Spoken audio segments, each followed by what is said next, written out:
दुर्गा पूजा को फिका करिपारे वर्षा आसूची आउ एक लघुचाप। अक्टोबर 6 तारिख बेलू पश्चिम केन्द्रीय बंगोपसागर और संलग्न अंचल एक लघुचाप क्षेत्र सृष्टि हो पारे। पाणीपाग विभाग पक्षर 27 सेप्टेम्बर 10 अक्टोबर पर्यंत राज्य में पाणीपाग को नहीं कर विस्तारित परिसर आकलन यही कथा कहुई। पाणीपाग विभाग यह आकलन अनुसार प्रथम सप्ताह अर्थात सेप्टेम्बर 27 अक्टोबर 3 तारिख पर्यंत राज्यर विभिन्न जिले में किछि स्थान में हालुकारू मध्यम धरण वर्षा हो पारे। इस सप्ताह राज्य में मोटामोटी सामान्य वर्षा होबार संभावना रही।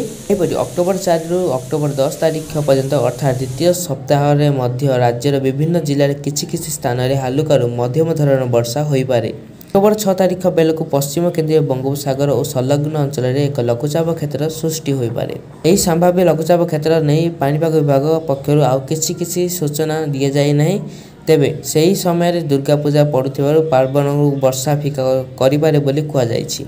अक्टोबर 9 तारिख में मंडप देवी दुर्गा महाषष्ठी पूजा रही। सूचनाजोग्य भुवनेश्वर स्थित पाणीपाग केन्द्र पक्षर एक्सरे दि जाइथिबा तथ्य अनुसार 2024 जून 1 तारिख रु सेप्टेम्बर 29 तारिख पर्यंत राज्य में मोट 1090.8 मिमी वर्षा होइछि। एही समय मध्य 1144.3 मिमी वर्षा हेबा कथा। जून 1 रु सेप्टेम्बर 29 तारिख मध्य दुईटी जिला मालकानगिरी और नुआपड़े मात्राधिक वर्षा होइछि। चारिटी जिला झारसुगुड़ा, देवगढ़, केन्दुझर और भद्रक नियंटिया वर्षा होइछि। बाकी सब जिले में साधारण वर्षा होइछि। तो यह था पाणीपाग को लेकिन बड़ खबर। जब आपको ये वीडियो भल लगी ताले वीडियो को लाइक करेंगे, सांग को चैनल को सब्सक्राइब कर रखु, जहाँद्वारा कि एभली खबर आप चैनल माध्यम सर्वप्रथम देखिपारे।